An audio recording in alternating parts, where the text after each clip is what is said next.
Patrick Sébastien sort du silence et raconte pourquoi il a décidé d'entrer en guerre contre le système médiatique et politique. Viré du service public parce qu'il serait un homme blanc de plus de 50 ans, accusé, caricaturé, persona non grata sur certaines antennes, il répond point par point et dévoile l'envers du décor. FN, facho, classe populaire, censure, islamisme, LGBT, religion qui manipule les peuples, aucun sujet n'est tabou et ces mots vont déranger. Il accuse le service public de ne plus montrer la France telle qu'elle est, mais telle qu'une élite voudrait qu'elle soit, quitte à fabriquer le réel et à exclure les voix dissidentes. Vous allez entendre un Patrick Sébastien humaniste, cash, qui pense que plus on veut le faire taire, plus il nourrit sa détermination. Restez avec nous, ça commence maintenant.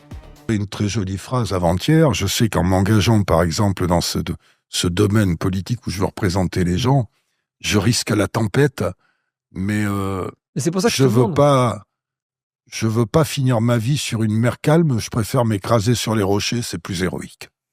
On avait reçu François Ruffin sur le crayon. Et j'aime bien François Ruffin. Bah justement, ça m'étonne pas du tout. Parce qu'il s'est barré des Insoumis. Mais justement, j'avais envie de te faire réagir sur une phrase où il parle, lui, quand il parle de ses conquêtes électorales, d'essayer de convaincre des ouvriers ou des gens très pauvres qui peuvent voter RN en disant qu'ils sont fâchés mais pas fachos. Comment tu regardes ça dans ton mouvement? Alors là, je suis pas d'accord parce que les fachos, ils sont pas où on croit. Les RN, aujourd'hui, ils sont assagis. Il y a à l'intérieur des... On n'a pas il y a un an, la dissolution, il y a quand même quelques cas... à l'intérieur. Mais ça, c'est la caricature. Moi, j'en ai marre qu'on mette l'épouvantail d'Hitler dans le camp du RN. Oui, mais il y avait quand même 2-3 candidats qui avaient vraiment des casquettes. Il y avait 2-3. Tu as vu les Insoumis, tu as vu le message de haine des Insoumis. Ces deux extrêmes m'emmerdent, moi. Les deux. Au même titre. Au même titre. Et pourquoi le RN a récupéré les ouvriers? Parce que les autres les ont laissés tomber. Le RN, il est... les homosexuels, tu comprends, l'extrême droite fait la chasse. 80% des homosexuels, ils votent pour le RN. Parce que l'ennemi, c'est pas le RN. Si. L'ennemi, c'est l'autre côté. C'est les islamistes qui sont leur ennemi. Moi, je te le dis, je les connais bien, ces mecs-là. Moi, j'ai beaucoup d'amis dans cette fratrie LGBT.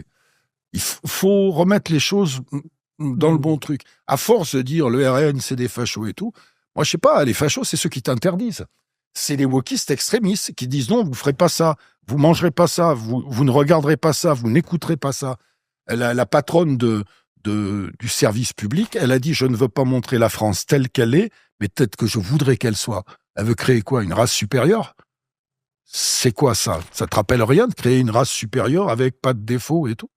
C'est pas ça. Moi, je les défends pas. Je vote pas RN. Je vote pas RN. Mais la caricature qu'on en fait, ça fait venir des gens à eux. Parce que quand tu exclus... Plus on les exclut... C'est normal. Moi, je vais représenter quoi? On m'exclut, on me vire de la télé, machin, on me tape dessus, on essaie de me mettre des trucs sur la gueule. Allez-y, les mecs. Au contraire, plus vous allez faire ça, plus je vais avoir des gens derrière moi. Tous ceux qui sont exclus, qui se reconnaissent. Le FN, le RN, ils ont grandi là-dessus. On les a tellement exclus, caricaturés, ils récupèrent tous les gens dans la vie qui se sentent exclus et caricaturés. C'est aussi simple que ça. Le RN, si tu veux lutter contre lui, si tu estimes, moi j'ai pas envie de lutter contre eux, mais si tu estimes, faut les prendre sur l'économie, comment vous allez faire votre programme et tout.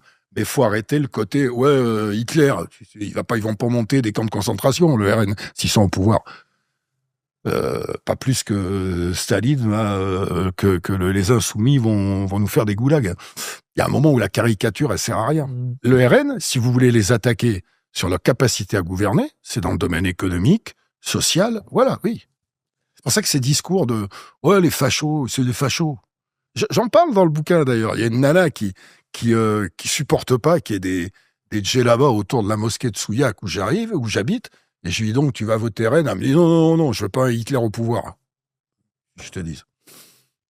Et pour revenir sur la phrase de Delphine Ernotte, je veux que la France ressemble à... Enfin, je veux montrer la France, pas telle qu'elle est, mais comme je voudrais qu'elle soit. Alors, au demeurant, c'est très bien. Ça veut dire plus d'inclusion, plus de féminisme, etc. Mais ça veut dire aussi, j'exclus tout ce qui n'est pas dans ce truc-là. Moi, je me suis fait virer parce que je suis un homme blanc de plus de 50 ans. On n'a pas le droit de virer quelqu'un dans la loi pour son sexe, sa couleur de peau et son âge. C'est interdit par la loi, c'est puni par la loi. C'est passé comme une lettre à la poste. On a dit, il y a trop de blancs de plus de 50 ans. Et au passage, bon, virer. Mais des noirs, j'en ai pas vu beaucoup depuis sur le service public. J'aimerais bien en voir, moi, un peu plus. justement, parce que j'en ai pas vu arriver beaucoup. Mais Donc c'est le. Mais pourquoi le elle dit problème ça? de Delphine Ernotte, Pourquoi elle dit c'est un ça? problème particulier. Delphine Ernotte, c'est une présidente à 400 000 boules par mois, que par an, quoi. Qu'est-ce que tu veux que je te dise? Elle veut garder sa place et elle est toute puissante.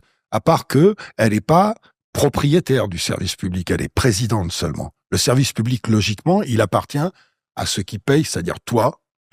Et normalement, moi, je suis interdit, moi, de participer à une émission. D'être invité. Elle a donné des Interdit. ordres pour que je Donc sois. t'as pas le droit de là. Donc, en fait, France 2 ou France Inter peuvent pas t'inviter. France Inter m'a invité. Ah, ok. Non, mais elle, sur France 2, tout ça, etc., elle a donné des ordres pour que je fasse pas C'est à vous, pour que je fasse pas l'émission, je sais plus comment ça s'appelle, les autres, c'est pas grave, je m'en passe. Tu me verras pas, voilà. Et comme par hasard, ils vont faire un complément d'enquête. Sur toi? Oui, alors que je suis interdit sur cette chaîne depuis des années. C'est louche. Évidemment que c'est louche. Et ça va pas être bienveillant. Et pourquoi ils veulent, à ton avis? Je sais pas, on verra. Mais je pense qu'ils veulent me démonter. Et comme je te dis, plus ils vont essayer de me démonter, plus pour les gens qui sont de l'autre côté, c'est transparent pour eux. Ils font, oh, c'est un peu gros. Je sais pas sur quoi ils vont aller me chercher. Je te dis, j'ai même pas de truc particulier. Non, mais je comprends ce que tu dis, mais c'est surtout que j'ai l'impression que Mais c'est quand même étrange. Ouais, mais ça, Qu'on me vire quand du service public, que derrière, on m'interdise d'antenne sur France 2, et que d'un seul coup, au moment où je commence à parler de politique, de machette, ah ben tiens, on va faire un complément d'enquête. Je vois pas l'intérêt. C'est qu'il y a un intérêt derrière, évidemment. Évidemment. Et que l'intérêt, c'est pas de me faire du bien. Après, je vais aller me défendre. Mais je m'en fous. Justement, pour aller sur ces sujets peut-être un tout petit peu plus personnels et humains, je voulais te demander, c'est quoi ton rapport à la religion, et non seulement à la tienne, mais à celle des autres? C'est complet. Je t'ai dit, je suis un humaniste, donc Oui, j'accepte bien tout. sûr. Je respecte les croyances de tout le monde. Je suis un peu plus gêné quand c'est trop ostentatoire. Je pense que les religions devraient rester dans le cadre de l'église, de la Une mosquée. kippa, une croix, Ouais, un voile, et dans tout. la rue, ça me gêne. Voilà. Mieux vaut une guitare qu'une croix, en fait. Ouais, c'est une ça. guitare, c'est ma religion gitane. Non, mais ça me gêne un peu. Enfin, c'est pas grave. Moi, en plus, j'adore une femme voilée. Je trouve que c'est très joli. Je trouve qu'une femme qui a un voile autour de la tête. Dans les années 60, les nanas, elles avaient des foulards toutes. Je te parle esthétiquement. Hein. Mmh. Quand c'est le symbole d'une religion et que c'est fait pour conquérir, ça me plaît pas. Et surtout quand c'est fait contre la volonté de celle qui est voilée. Si c'est sa volonté, oui.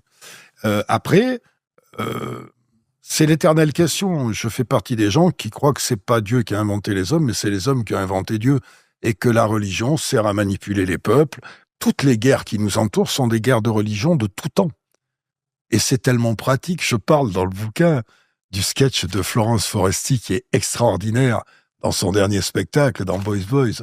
Ouais, je crois que c'est Boys Boys, son dernier spectacle, où il y a les hommes préhistoriques qui inventent Dieu, et il y en a un qui veut prier à genoux, il y en a un qui veut se balancer contre un mur, il y en a un qui veut être sur un tapis, et il a cette phrase magnifique, vous allez quand même pas vous engueuler pour un truc qui n'existe pas. Et moi, j'ai trouvé ça superbe, c'est la plus belle phrase du spectacle, parce que mon professeur de philo me disait, Dieu n'existe pas. Il n'est qu'une invention de notre cerveau. Il n'y a pas de preuve tangible qu'il existe. Donc c'est très pratique. Et ça renvoie à la peur, parce que il y a beaucoup de gens qui ne sont croyants que par peur d'aller en enfer. Moi, quand j'étais petit, la phrase que j'ai le plus entendue, c'est « Attention, le bon Dieu va te punir ».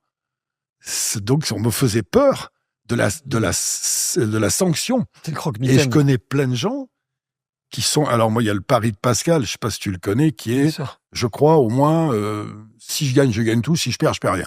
Mais il y a beaucoup de gens qui se mettent à croire au dernier moment parce qu'ils ont peur. On leur a dit, dans notre culture, si Dieu te juge mal, tu vas aller en enfer. C'est-à-dire, tu vas aller souffrir. Donc, ils sont croyants par peur. Mais- c'est pour ça que ça rentre dans Mais mon... est-ce que croire que tout est écrit, c'est pas une forme de croyance? C'est une forme de croyance, mais dans quelque chose que je n'appelle pas Dieu. Voilà.